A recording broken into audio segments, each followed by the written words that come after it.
ये हरियाणा का मानचित्र आप देख पा रहे हैं और जैसा कि आपको पता है हम बात कर रहे हैं हरियाणा के किस ज़िले की सीमा कौन से अन्य ज़िलों से और या फिर कौन से राज्यों से लगती है और उस ज़िले विशेष में कितनी विधानसभा की सीटें आती हैं और वो कहाँ है, वो हम मानचित्र की सहायता से कर रहे हैं। पिछले वीडियो में हमने जो उत्तरी हरियाणा के ज़िले हैं वो कवर कर लिए थे, पंचकुला, अम्बाला, यमुनानगर, कुरुक्षेत्र, करनाल और कैथल। ये 6 ज़िले हम कवर कर चुके थे। पानीपत ज़िले की हम बात कर रहे थे, वो तकनीकी खराबी के कारण पूरा नहीं हो पाया था, तो आज हम उसी को आगे बढ़ाते हुए उसी श्रृंखला को आगे बढ़ाएंगे और पानीपत ज़िले का जो अधूरी जानकारी जो छूट गई थी उसको हम पूरा करेंगे।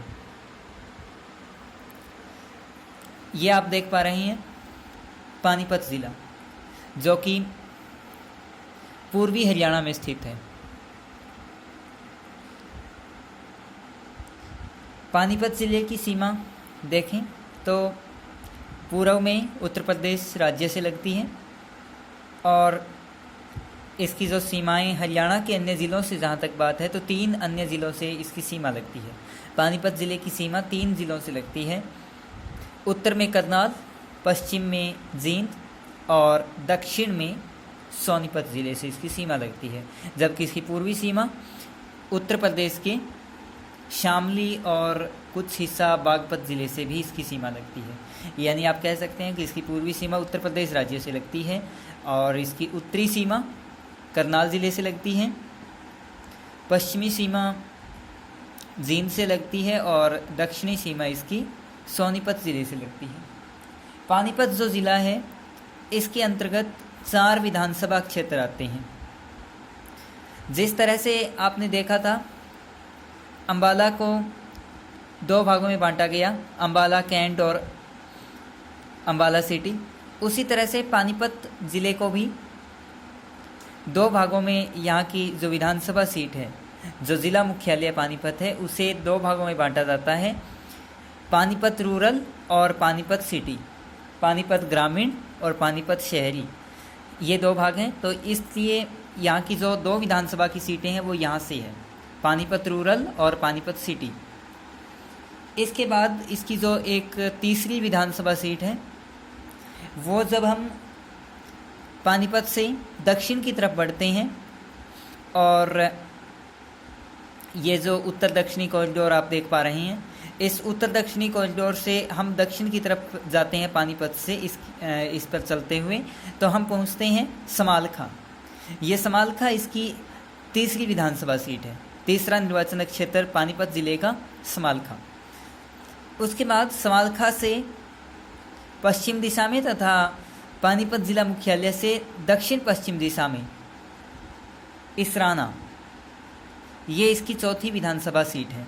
तो इस तरह से पानीपत ज़िले में 4 विधानसभा सीटें हैं, पानीपत रूरल, पानीपत सिटी, समालखा जो कि पानीपत से दक्षिण दिशा में है और पानीपत से दक्षिण पश्चिम दिशा में इसराना विधानसभा सीट है। ये 4 विधानसभा सीटें हैं इस ज़िले में और हरियाणा के इसके 3 ज़िलों से सीमा स्पर्श होती है। उत्तर में करनाल, पश्चिम में जींद और दक्षिण में सोनीपत, ये आप देख पा रहे हैं। उसके बाद पानीपत से हम चलते हैं सोनीपत में। पानीपत से जब हम दक्षिण की तरफ चलेंगे समालखा होते हुए तो हम पहुंच जाएंगे सोनीपत ज़िले में। सोनीपत जो ज़िला है इसकी सीमा अगर किसी राज्य से लगती है तो वो उत्तर प्रदेश है, पूर्वी सीमा उत्तर प्रदेश से तथा इसकी दक्षिणी सीमा राजधानी दिल्ली से लगती है। पूर्वी सीमा इसकी उत्तर प्रदेश के बागपत ज़िले से लगती है और दक्षिणी सीमा दिल्ली से लगती है। इसकी जो दक्षिण पश्चिम की सीमा है वो हरियाणा के झज्जर ज़िले से लगती है। पश्चिमी सीमा पूरी तरह से रोहतक ज़िले से लगती है और उत्तर पश्चिम का जो हिस्सा है सोनीपत ज़िले का वो जींद ज़िले से लगता है तथा इसका उत्तरी हिस्सा, उत्तरी जो सीमा है वो पानीपत ज़िले से लगती है।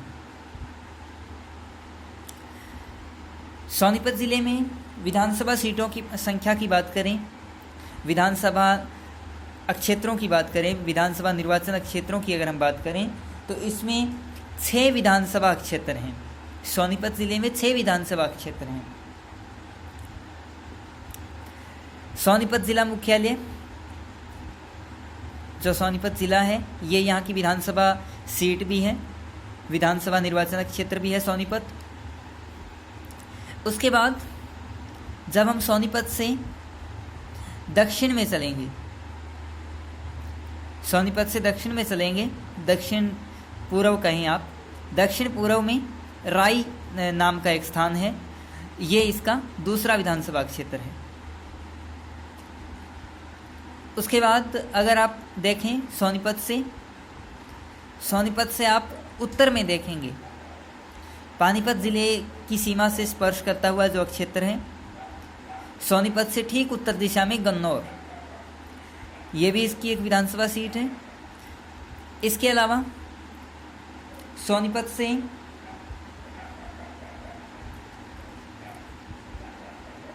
उत्तर पश्चिम दिशा में गोहाना, ये इसकी चौथी विधानसभा सीट हो गई। और इसके बाद अगर आप देखें सोनीपत से दक्षिण पश्चिम दिशा में झज्जर ज़िले की जहाँ सीमा लगती है उस क्षेत्र में आप देखें,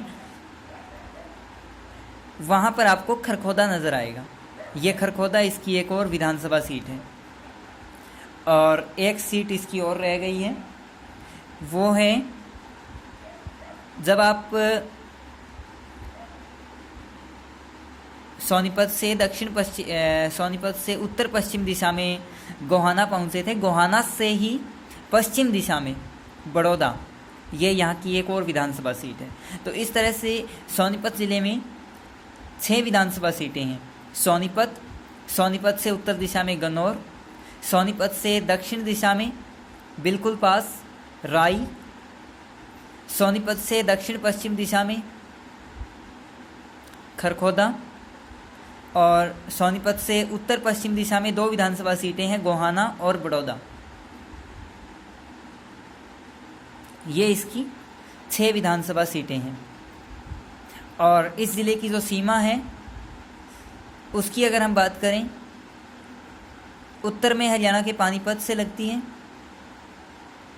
उत्तर पश्चिमी सीमा जींद से लगती है, पश्चिमी सीमा रोहतक से, और दक्षिण पश्चिम की जो सीमा है वो झज्जर ज़िले से लगती है, तथा इसकी दक्षिणी सीमा सोनीपत की राष्ट्रीय राजधानी दिल्ली से लगती है, और पूर्वी सीमा उत्तर प्रदेश के बागपत ज़िले से लगती है। इसके बाद हम सोनीपत से चलते हैं, पश्चिम दिशा में पश्चिम दिशा में चलते हैं हम, और पहुंच जाते हैं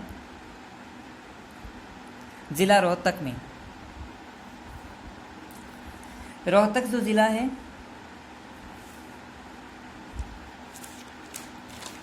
ये चरखी दादरी ज़िला बनने से पहले एकमात्र ऐसा ज़िला था, अभी दूसरा ज़िला चरखी दादरी बन गया है। ऐसा ज़िला रोहतक ज़िला और चरखी दादरी ज़िला, ये 2 ज़िले ऐसे हैं हरियाणा के जो किसी भी राज्य की सीमा को स्पर्श नहीं करते हैं।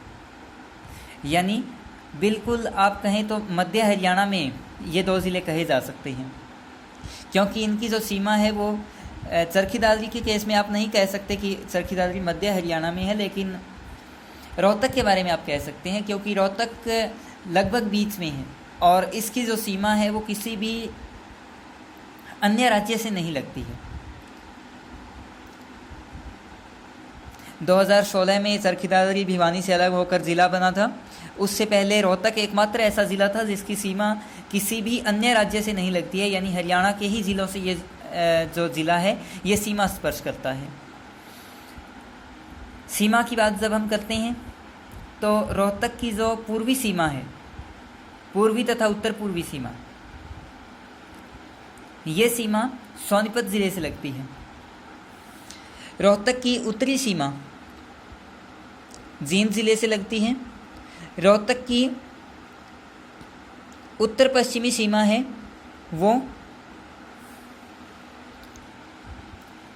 हिसार ज़िले से लगती है, और रोहतक की पश्चिमी सीमा है, भिवानी ज़िले से लगती है। ये पहले भिवानी से लगती थी पूरी, अब क्योंकि भिवानी से एक अलग ज़िला बन गया है चरखी दादरी, इसलिए रोहतक की पश्चिमी सीमा भिवानी से लगती है, दक्षिण पश्चिमी सीमा चरखी दादरी ज़िले से लगती है और दक्षिणी सीमा पूरी झज्जर ज़िले से लगती है। रोहतक ज़िले से आप चारों तरफ ज़िले देख पा रहे हैं जो कितने ज़िले स्पर्श करते हैं रोहतक ज़िले की सीमा को।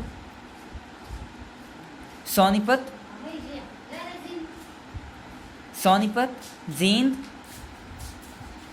और हिसार, उसके बाद भिवानी, चरखी दादरी, झज्जर, इन ज़िलों से रोहतक ज़िला सीमा स्पर्श करता है। रोहतक ज़िले के अंतर्गत आने वाली विधानसभा सीटों की जब हम बात करते हैं तो इसके अंतर्गत 4 विधानसभा सीटें आती हैं। आप जब नाम सुनेंगे तो 3 गांवों को मिलाकर एक विधानसभा सीट भी बनती है यहाँ की। उस हिसाब से देखें तो हम कह सकते हैं कि ये संख्या ज़्यादा होनी चाहिए, लेकिन उन तीनों को क्योंकि एक ही विधानसभा सीट के अंतर्गत माना जाता है तो उनका तीनों का नाम लिया जाता है। रोहतक विधानसभा सीट के रोहतक ज़िले के अंतर्गत जो आने वाली विधानसभा सीटें हैं उनमें 3 स्थानों का नाम एक साथ लिया जाता है। बात करते हैं उनकी। रोहतक से जब आप पश्चिम दिशा की तरफ बढ़ेंगे, हिसार ज़िले की सीमा की तरफ, तो आप राष्ट्रीय राजमार्ग संख्या 9 पर महम शहर मिलेगा आपको और ये यहाँ की एक विधानसभा सीट है। उसके बाद अगर आप रोहतक से देखें तो रोहतक से दक्षिण पूर्व की तरफ बढ़ेंगे आप, राष्ट्रीय राजमार्ग संख्या 9 पर ही है ये सांपला, आप देख पा रहे हैं बिल्कुल झज्जर ज़िले की सीमा के पास ये क्षेत्र है। इसके यहाँ पर तो आपको सिर्फ सांपला नज़र आ रहा है, लेकिन इस विधानसभा सीट को 3 नामों से जाना जाता है, या यूँ कहें कि 3 स्थानों के लिए एक विधानसभा सीट का प्रयोग किया जाता है। गढ़ी, सांपला, किलोई, ये 3 यहाँ के स्थान हैं। गढ़ी गांव है यहाँ का, सांपला एक कस्बा कह सकते हैं और किलोई भी एक कस्बा कहा जा सकता है। तो ये गढ़ी, सांपला, किलोई, ये वाला जो आप क्षेत्र देख पा रहे हैं, ये जो क्षेत्र है ये पूरा गढ़ी, सांपला, किलोई विधानसभा सीट के अंतर्गत आता है। उसके बाद अगर हम देखें रोहतक जो ज़िला मुख्यालय है, ये भी एक विधानसभा सीट है यहाँ की। और उसके बाद जब हम भिवानी ज़िले की तरफ बढ़ेंगे, यानी रोहतक से जब हम थोड़ा सा दक्षिण पश्चिम दिशा की तरफ बढ़ेंगे, ये जो आप देख पा रहे हैं राष्ट्रीय राजमार्ग संख्या 709, इस पर जब आप भिवानी की तरफ बढ़ेंगे तो आप यहाँ पर आप कलानौर पाएंगे और ये यहाँ की एक और विधानसभा सीट है। तो इस तरह से रोहतक ज़िले में कुल मिलाकर 4 विधानसभा सीटें आती हैं। रोहतक से उत्तर पश्चिम में महम और रोहतक से जो है दक्षिण पूर्व की तरफ सांपला, जिसमें ये पूरा पूर्वी रोहतक है, पूर्वी जो रोहतक ज़िला है ये पूरा कवर किया जाता है। और इस सीट को गढ़ी, सांपला, किलोई के नाम से जाना जाता है, जहाँ से पूर्व मुख्यमंत्री चौधरी भूपेंद्र सिंह हुड्डा जी का संबंध भी रहा है। और उसके बाद जो है जब हम देखें भिवानी की तरफ बढ़ें या रोहतक से पश्चिम या थोड़ा दक्षिण पश्चिम की तरफ बढ़ें तो वहाँ पर अब कलानौर विधानसभा सीट पाएंगे। हरियाणा के अन्य ज़िलों के विधानसभा सीटों तथा यहाँ के लगने वाली सीमा के बारे में हम अगले वीडियो में बात करेंगे। आज के लिए इतना ही। खुश रहें, मुस्कुराते रहें और क्या, हमेशा खुश रहें।